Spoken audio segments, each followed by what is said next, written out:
Bueno, pues muy buenas noches, madrugadas en España. Bienvenidas y bienvenidos. Mi nombre es Jaime Lara. Voy a compartir, quisiera que me compartir. Ahí están viendo algo que dice ponencia, la filosofía del guión hacia un drama espiritual, como una semblanza ahí. ¿Sí se está viendo?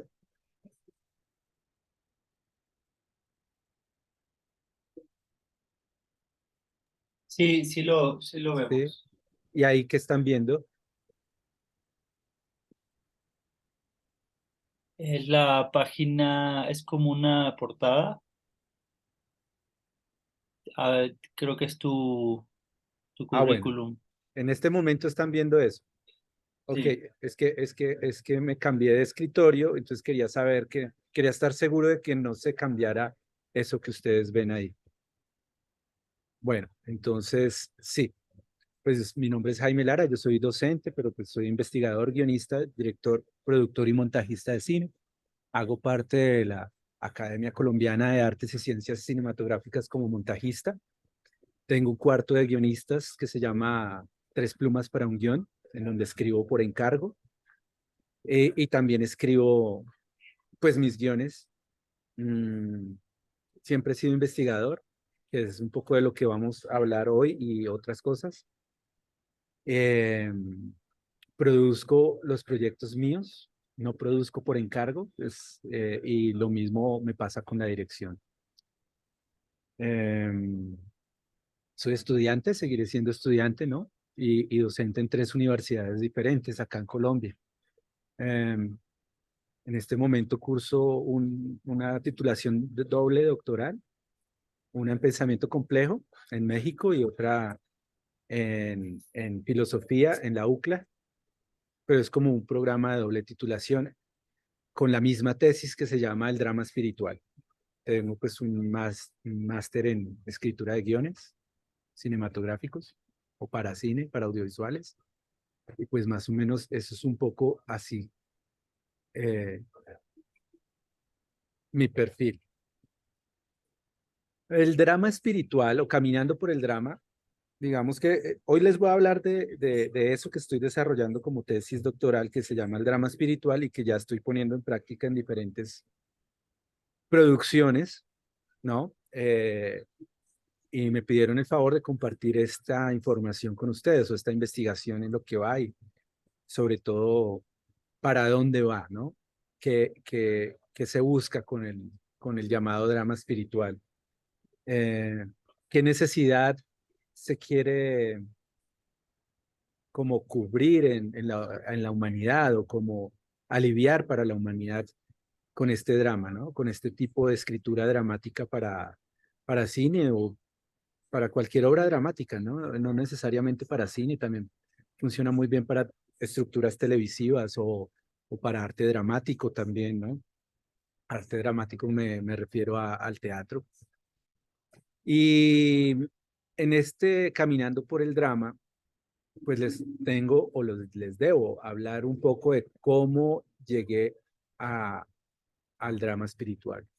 Entonces, digamos que en mi caminar por el arte de la dramaturgia, pues siempre me ha revelado los conflictos que hay dentro de una sociedad y yo veo la dramaturgia de esa forma, ¿no? La dramaturgia entendiéndola como ese arte de construir obras dramáticas, no importa cuál sea la obra dramática, ¿verdad? Entonces, la manera en que yo la uso es pues una manera de, de revelar los conflictos que hay dentro de las sociedades y encaminar esta sociedad hacia una catarsis, ese catarsis desde el punto de vista aristotélico. El drama de la sociedad contemporánea, es decir, si nosotros ponemos un análisis, la mirada sobre el drama de la sociedad contemporánea, responde pues paradójica, encuentro yo, ¿no? Que responde paradójicamente al desarrollo que ella misma ha construido de manera trágica para unos y cómica pues para otros, ¿no? Ante esta situación, pues las propuestas de dramaturgia hechas para resolver estos conflictos ya no ofrecen soluciones porque emergen del mismo problema. Eso es lo que disculpen el timbre, están haciendo estoy en un teatro y están haciendo la primera llamada para entrar al espectáculo. Eh, entonces, claro, es, lo que encuentro es que las propuestas de dramaturgia que se han hecho para resolver conflictos ya no ofrecen soluciones porque emergen del mismo problema. El drama espiritual pues nace de un estudio de la dramaturgia clásica y los conflictos materialistas. Entonces aquí vamos a hablar un poco como de materialismo y metafísica un poquito. Esos conflictos materialistas que son comunes en ella en la actualidad, es decir, los conflictos materialistas son los más comunes, los que encuentro más comunes en la sociedad contemporánea, en la actualidad, y aborda la dramaturgia como la raíz del problema, proponiendo en parte elevar el conflicto a una dimensión, vamos a hablar en términos de dimensiones, ¿no? Está la dimensión materialista, la metafísica o espiritual, o hay que definir espíritu también, ¿no? En algún momento lo podremos hacer. Eh, eh, y lo que propone el drama espiritual es elevar el conflicto a una dimensión diferente a la materialista. ¿Para qué? Para pues que el hombre pueda de esta manera deconstruir el drama establecido permitido por las posibilidades de creación, ¿no? Ese drama establecido, pues el más común, vuelvo y repito, es el materialista. Entonces, ¿por qué la investigación siempre será el camino, no? Y esto es como un título que pongo, ¿no? La investigación es el camino. Eh, encontrando, entre paréntesis, encontrando la obra creación, digamos que listo. Hay una discusión acá y sobre todo con los ministerios de los países, el Ministerio de Cultura en mi país habla de obra creación artística como algo que se desarrolla luego de hacer una investigación con un método científico, cosa que la ponemos los artistas en tela de juicio acá y creo que en el mundo entero se puede también poner en tela de juicio una forma de estas porque ante una obra de arte, en este caso una obra dramática, pues nosotros primero estamos motivados por algo, por una situación, ¿no? O por una imagen, o por un sentimiento, o por una historia que nos contaron, o por una fiesta y conocimos a una persona, etcétera. Algo nos motiva, u otra obra de arte de otro artista nos motiva. Hay una motivación inicial que mueve la entraña, ¿no? Eso que tenemos dentro. Y después sí, mmm, nos encaminamos a una investigación. Pero es muy raro el caso en que primero queramos abordar una investigación para que después esto motive a querer hacer una obra artística. Digamos que lo que más se nos da a los artistas es empezar por una motivación que parte de un estímulo que nos sensibilice de alguna manera y después iniciamos el camino de la investigación, ¿no?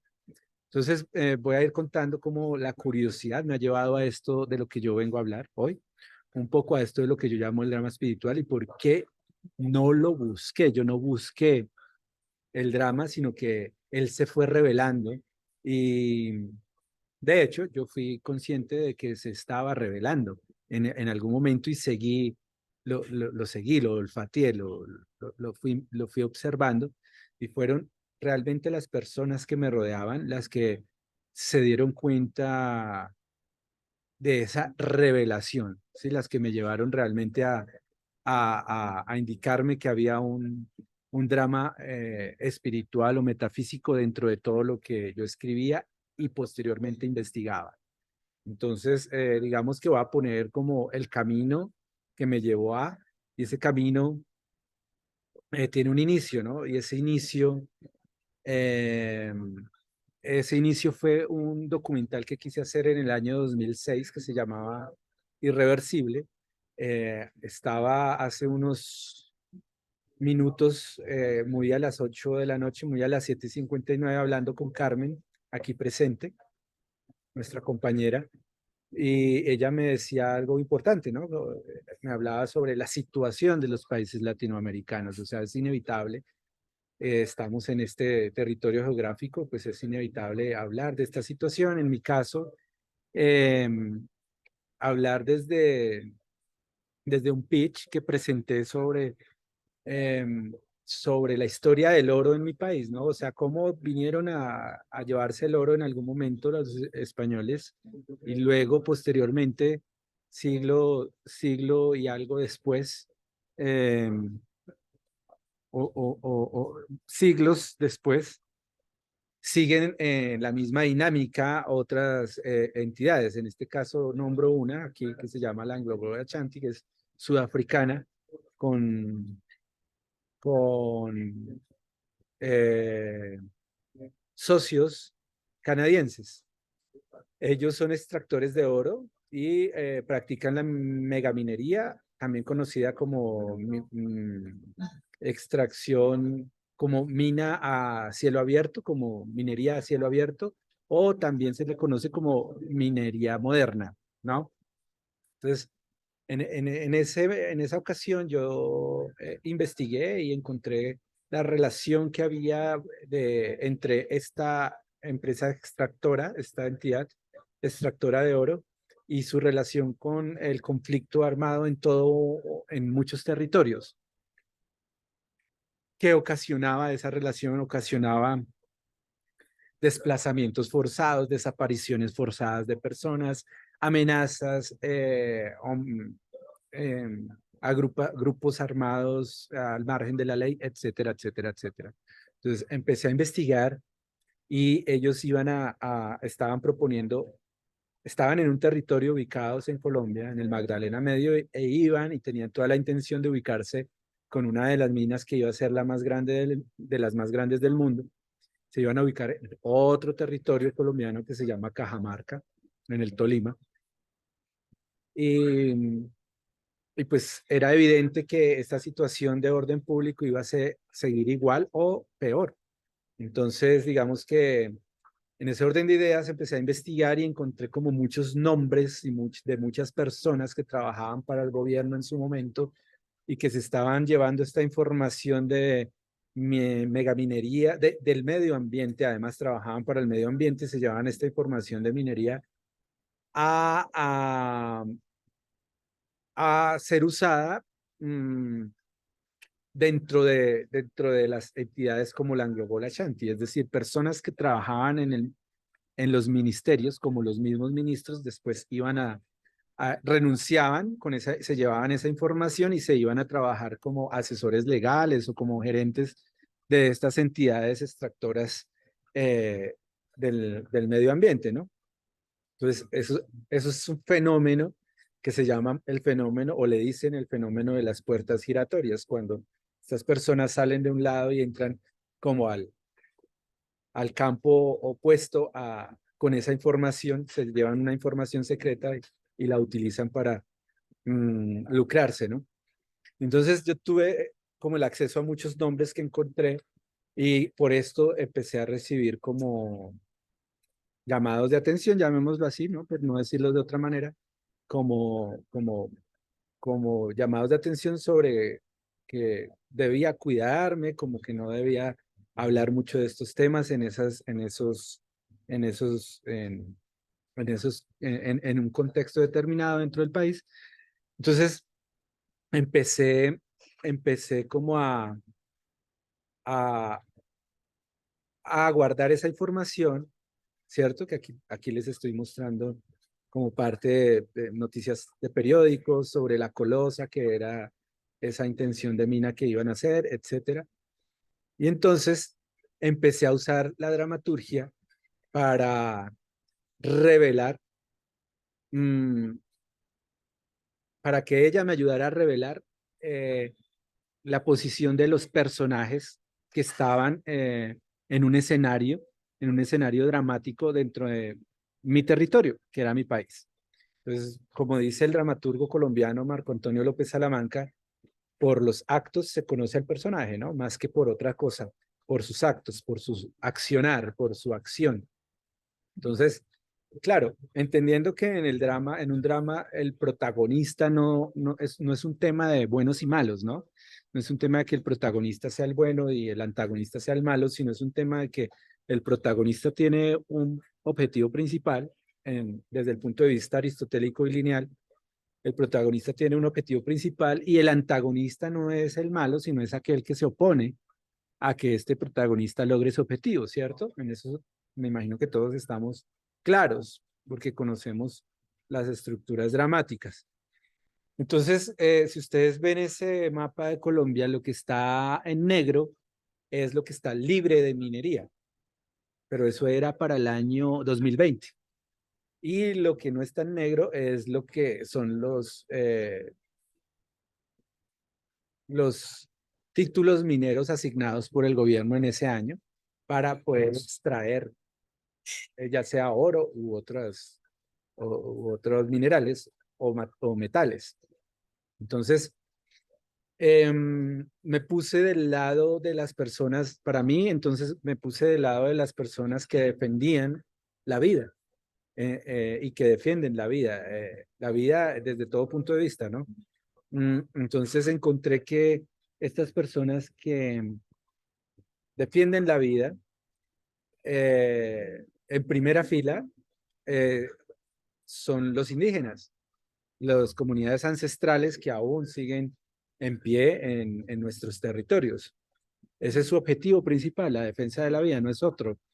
Y con base en ese entender, pues comprendí que el antagonista es aquel que se opone a la defensa de la vida.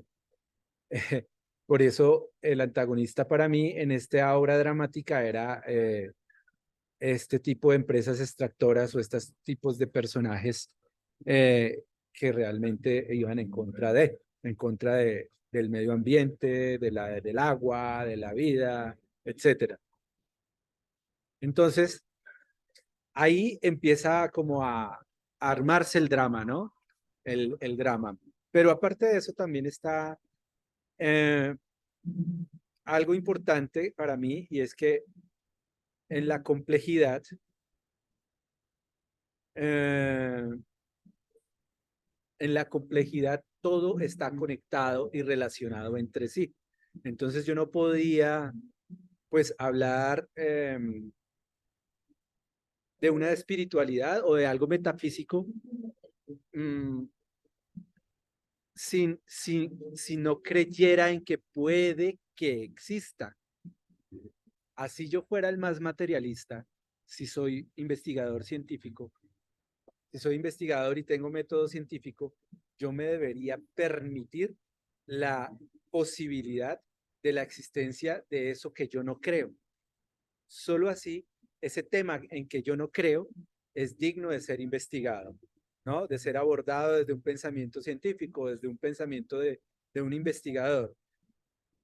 Si no acepto que eso puede que exista, así yo no crea en él, así no lo pueda ver, así no tenga pruebas y evidencias de que exista, si no acepto, pues nunca me daré la oportunidad de investigarlo y la ciencia no avanzaría, ¿no? Entonces, mmm, bueno, por eso digo que en la complejidad todo está conectado y relacionado entre sí. Después de siglos y siglos de filosofía y ciencia, la humanidad ha reafirmado la imposibilidad de explicar el mundo desde un lugar distinto al de la complejidad. ¿Por qué? Pues sí, es decir, al pensamiento complejo, se llama así. Que de hecho esa línea filosófica la plantea Edgar Morin. Si ustedes conocen la historia del cine, Edgar Morin desarrolló el cine verité junto con Jean Gauche, sobre todo en una película de los años, en los 60 que se llamó Crónicas de Verano, ¿no? Un documental que se llamó Crónicas de Verano. Pero bueno, solo desde la complejidad pienso podemos entender la profundidad de las consecuencias que genera una acción y causa, una acción o causa, o una causa, sobre todas las posibles dimensiones conocidas y, e imaginadas, ¿no? Si no aceptamos la existencia de lo que no creemos, vuelvo y repito, pues esto no sería digno de ser investigado. Quiero que, pues, como que repito esta idea porque me parece como fundamental para poder desarrollar el resto de la conversa. Ese es el principio de la complejidad. Bueno, entonces, en ese orden de ideas,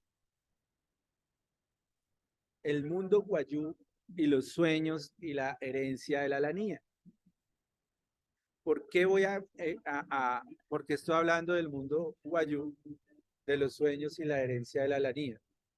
Porque en el caminar con los indígenas, eh, digamos que tratando de entender por qué las, las, las empresas extractoras de minería eh, querían ir en contra de estas comunidades, pues era evidente, ¿no? Las comunidades indígenas defendían el territorio. Entonces yo estuve trabajando con ellos muchos años y caminando por el país durante un tiempo largo, haciendo investigación. Y encontré llegué a un encuentro de megaminería en donde unas mujeres guayú, los guayú son unos pueblos indígenas, ¿no? Ubicados al norte de Colombia, en la Guajira colombiana, límite, y además comparten territorio con Venezuela, porque el guayú, hay guayú colombiano y guayú venezolano, es decir, el territorio guayú no tiene fronteras. Las fronteras que nosotros asignamos, pues nos marcan una parte de los guayú que habitan en Colombia y otra parte de los guayú que habitan en Venezuela, pero ese es un mismo territorio, ¿no? No lo podemos dividir sí, dividir como Venezuela aparte y Colombia aparte. Es el territorio guayú y punto.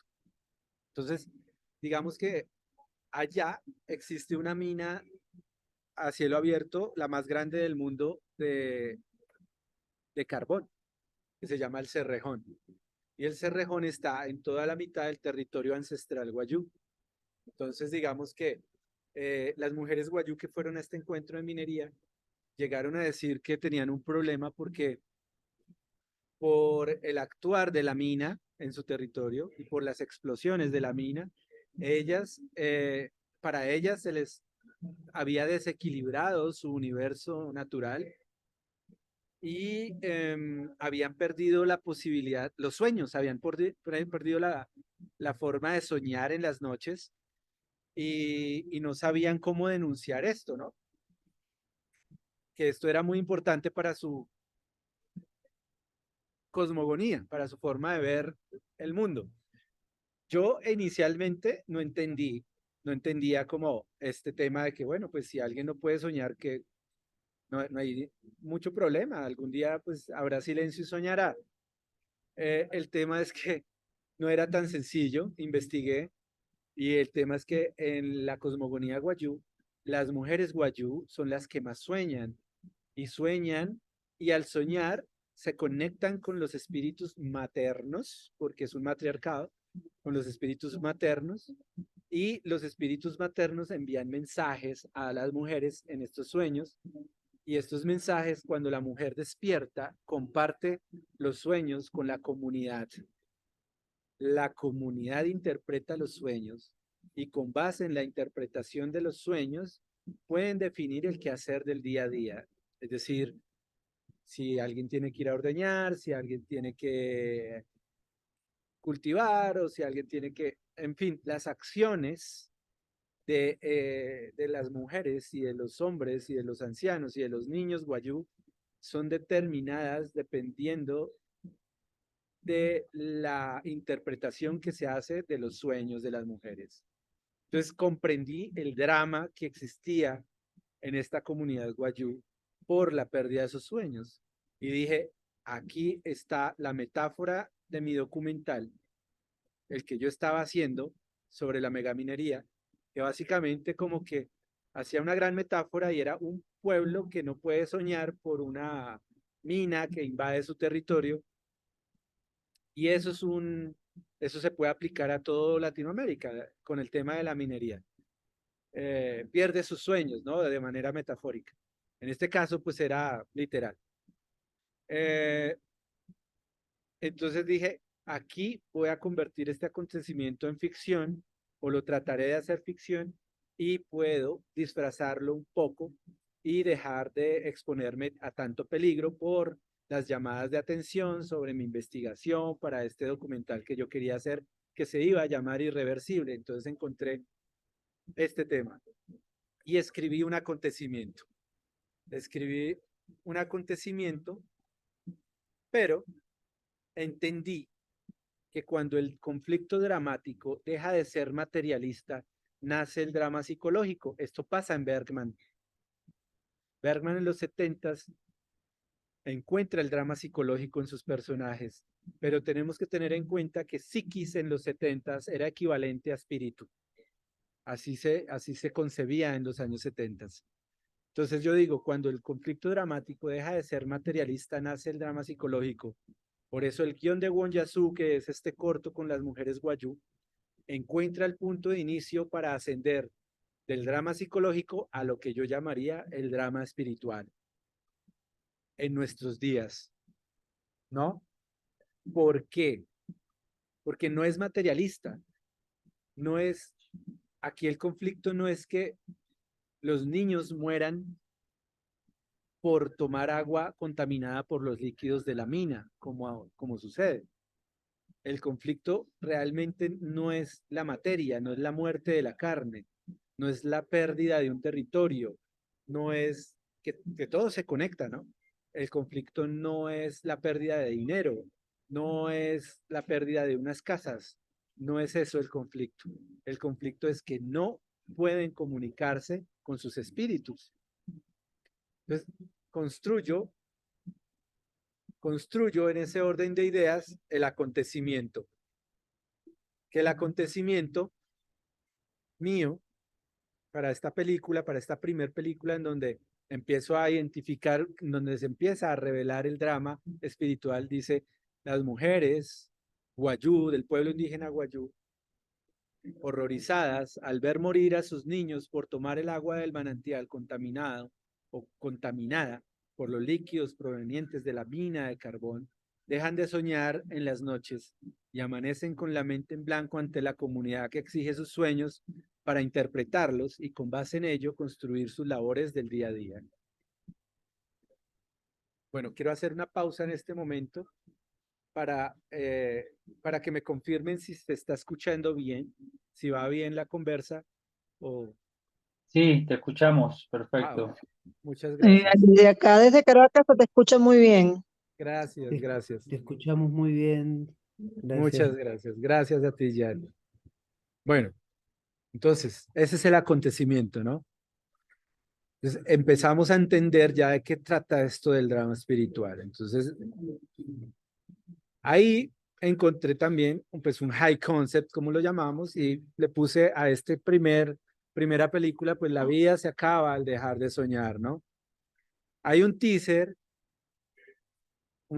corto que no sé si quiera que compartan, lo podemos ver. Voy a compartir pantalla. A ver, primero dejar de compartir, creo.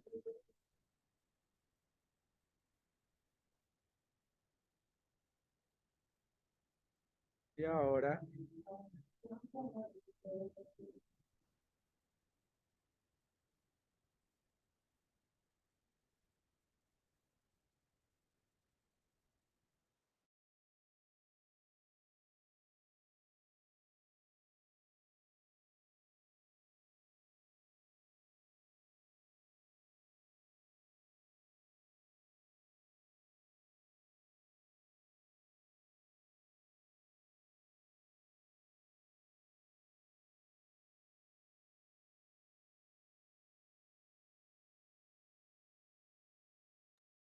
confirma por favor si el audio del teaser Se escucha cuando lo ponga a correr, por favor, a rodar. Gracias.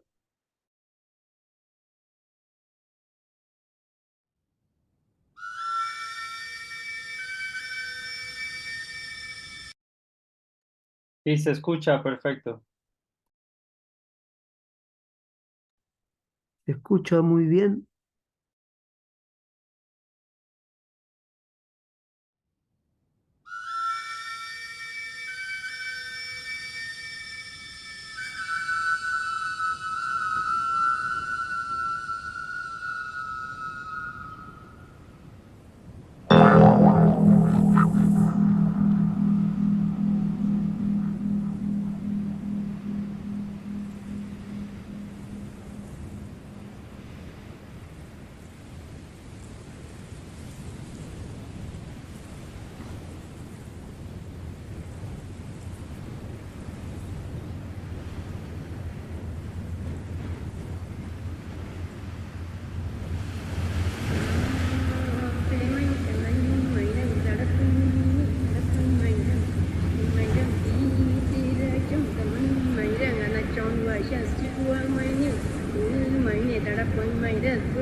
Vamos para apoio. Chayhawa muito rapuca.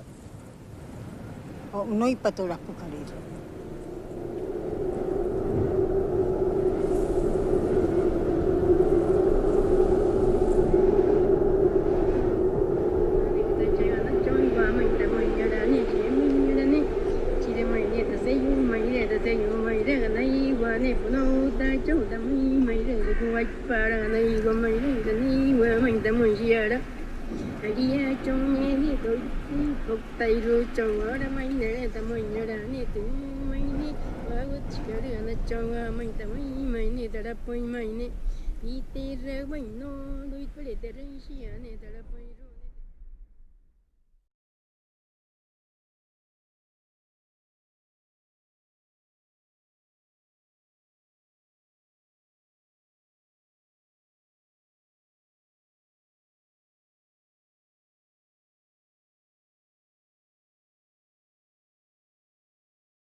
Bueno,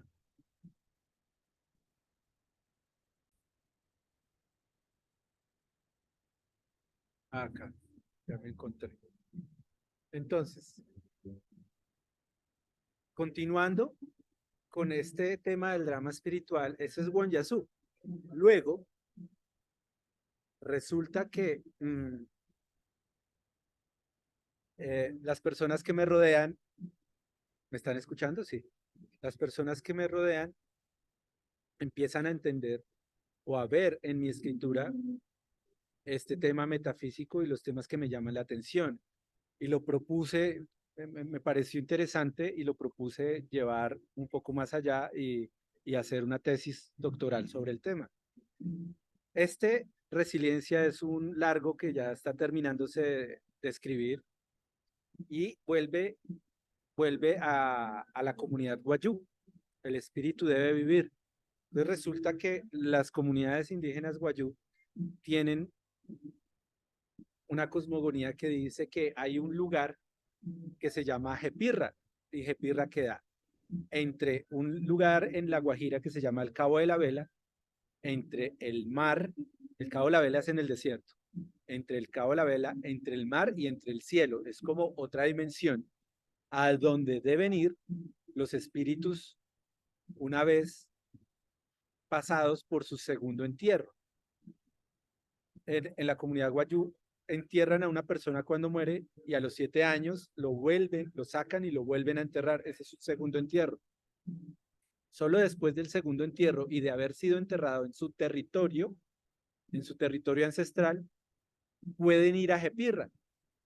Cuando van a Jepirra, a esa dimensión de las que les hablo, hay como un creador guayú que define si ese espíritu vuelve a la tierra o no vuelve a la tierra, y cuando vuelve a la tierra, por lo general, vuelve en forma de agua.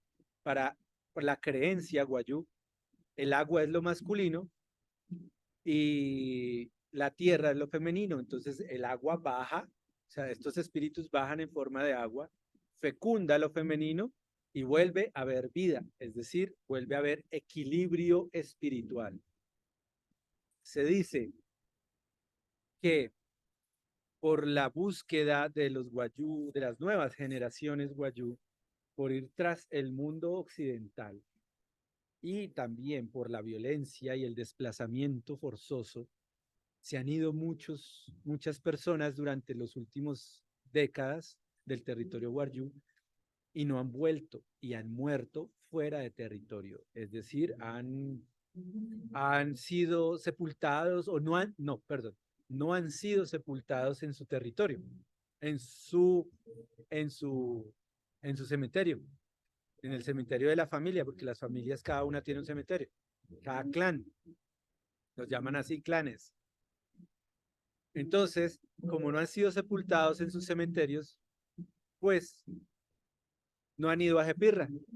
Y se dice que por esta razón, hace mucho tiempo no llueve en La Guajira. Entonces, claro, como es un territorio desértico, ustedes saben que los guajiros, bueno, ustedes saben, no, perdón, eh, deben entender que es un lugar en donde casi no hay lluvias y se sufre mucho por el agua. Bueno, entonces resiliencia parte de un conflicto, la historia parte de un hecho real también, como todos mis, mis historias, y este hecho real es una masacre que hubo por entidades paramilitares, por grupos paramilitares al margen de la ley, y ellos masacraron durante varios días seguidos, masacraron, violaron, e hicieron fiesta con los cuerpos en el territorio guayú durante varios días y mataron a las mujeres guayú como un acto simbólico de terror, para dar terror a todo el territorio y hacer que se fueran de ahí. Entonces, en mi película, una niña de 15 años, una adolescente, no estaba en ese momento en la ranchería. La ranchería es como el lugar donde habitan los clanes. No estaba en ese momento en la ranchería y cuando ella llega se da cuenta que habían asesinado a sus familiares.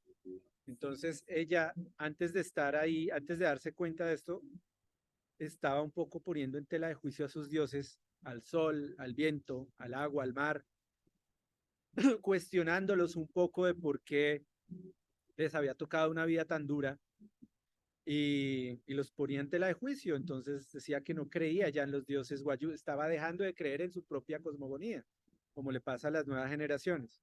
Entonces cuando llega, ve la masacre y ella opta por irse a una ciudad como Bogotá, detrás, ¿sí? En búsqueda de sus otros familiares ya idos tiempo atrás. En ese viaje tiene un arco, cambia y reflexiona sobre su propia, a partir de hechos dolorosos, de situaciones, de peripecias muy fuertes que tiene que vivir sola en ese viaje, en una ciudad como Bogotá, y reflexiona un poco sobre su propia cultura, aprende a amarla, aprende a respetarla y decide regresar a su territorio, aún sobre el terror que hay en él, para darle entierro a sus familiares. Y el final de la película es que ella está en el cabo de la vela y vuelve a llover, ¿no? Ese es el objetivo, lo logra, que es hacer que ellos vayan a Jepirra. Entonces el final de la película es ella y lloviendo nuevamente. Eso es resiliencia. Euskal Chigualo es una película que ya estoy haciendo, la convertí en documental, llevo 6 meses de rodaje y me faltan más o menos 2 años. y es otro drama espiritual. Entonces ya estoy pasando como a el drama en práctica, ¿no? Esto, el espíritu se libera con música. En el Pacífico colombiano, ya nos vamos, dejamos a un lado por un momento a las comunidades indígenas y nos vamos a las comunidades afrodescendientes. En el Pacífico colombiano están ubicados gran parte de la población afro del país y ellos tienen unas tradiciones. En estas tradiciones hay unos cantos que les llaman alabaos.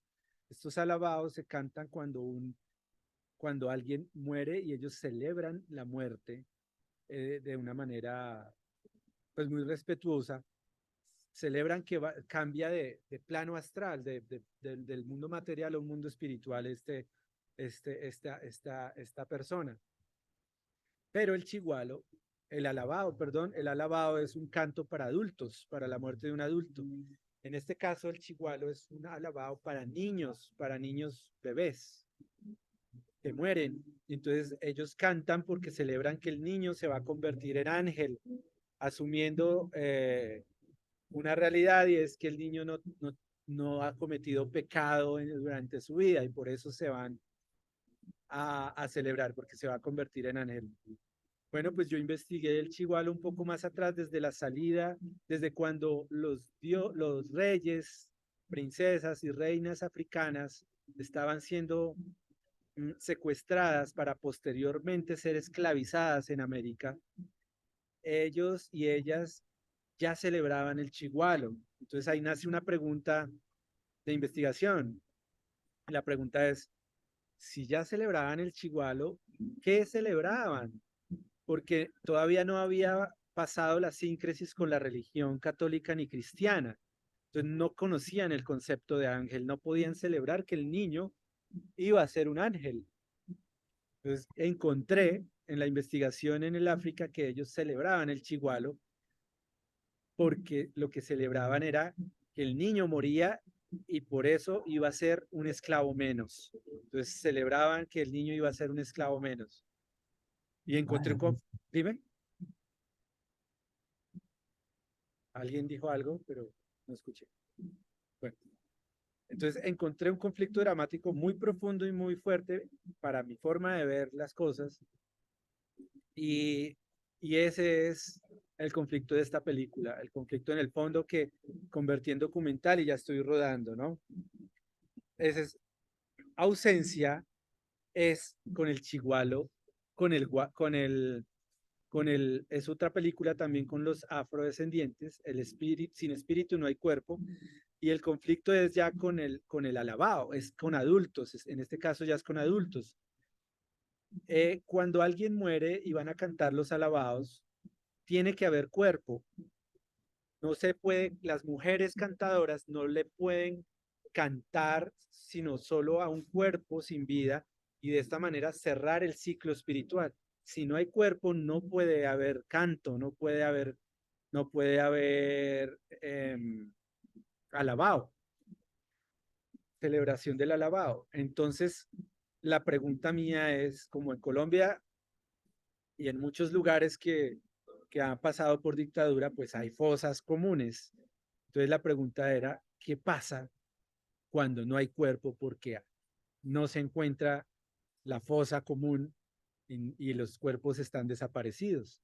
Hay un drama espiritual porque hay un desequilibrio espiritual en el sentido de que no se le ha podido cantar al cuerpo para cerrar ese ciclo espiritual. Ese es otro caso, ¿no? Digamos que las cantadoras de Andagoya que fueron a cantar en la firma del Tratado de Paz en Colombia, que se firmó en Cartagena, la ciudad de Cartagena, pues tuvieron que pedir unos permisos especiales a la fiscalía y para poder excavar territorios y encontrar fosas comunes y poder cantar en la ceremonia de la firma del Tratado de Paz. Eso es un caso muy particular, ¿no? Entonces, bueno, en fin, eso es Ausencia, otra película.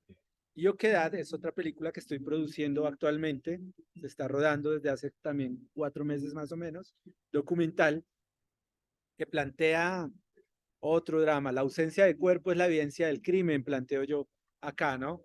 Y esto es una coproducción con Alemania, en donde lo que expongo ahí como tesis es tratar de darle la vuelta un poco a la postura jurídica que planteaban los nazis al decir que sin cuerpo no hay delito. Entonces por eso los desaparecían, por eso los hornos crematorios, etcétera. En Sudamérica practicaron exactamente lo mismo, en mi país sucedió exactamente lo mismo.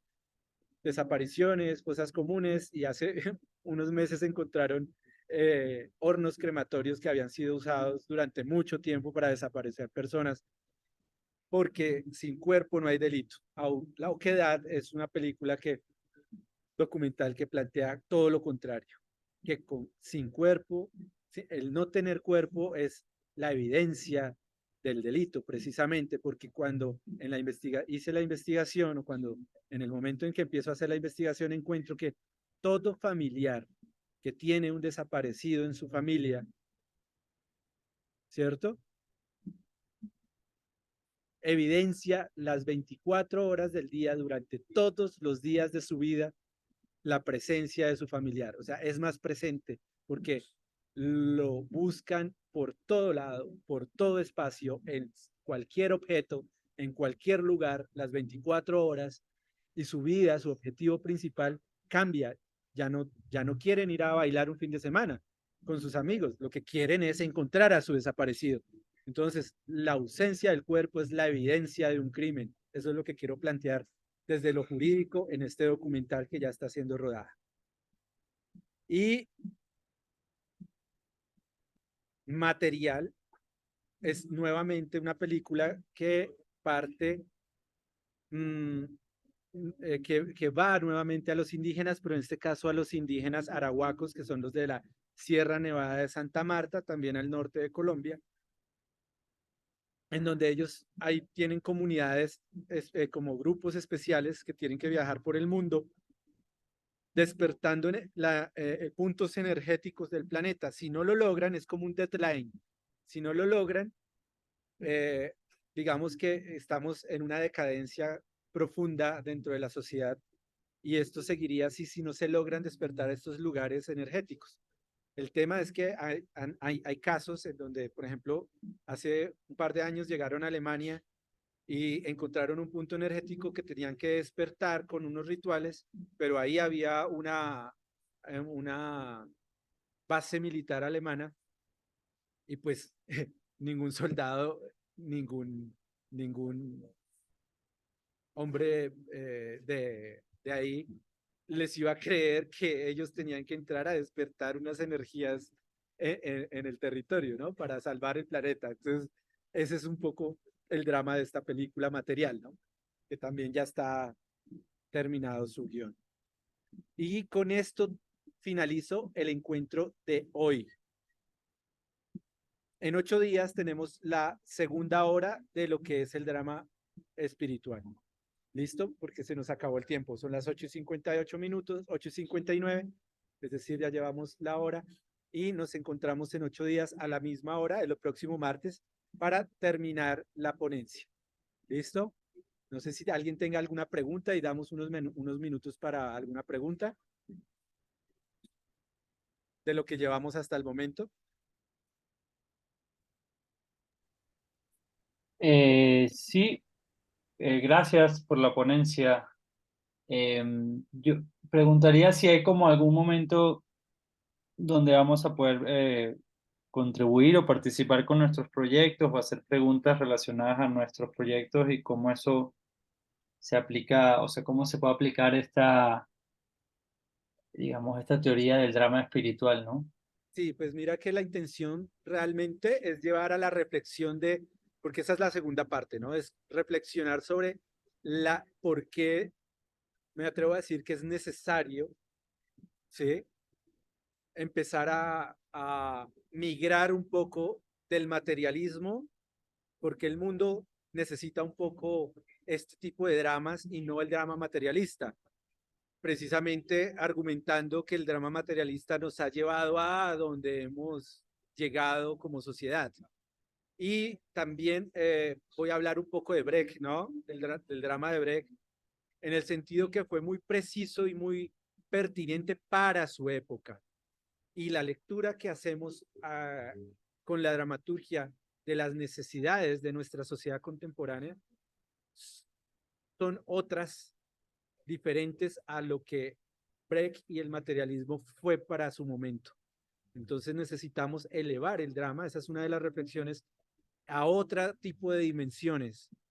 Y esa, esa sería como la invitación para cierre de esta masterclass.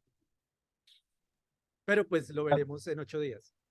Súper, de acuerdo, muchas gracias. No, gracias a ustedes por escuchar, como llamamos acá, el carretazo y tomarse el tiempo y la paciencia y la disposición y abrir esos oídos y esos ojos para estas palabras. Muchas gracias. Gracias a ti. Bueno, pues voy a detener la grabación. No sé cómo, pero voy a intentarlo. Aplicaciones bizarras debe ser acá.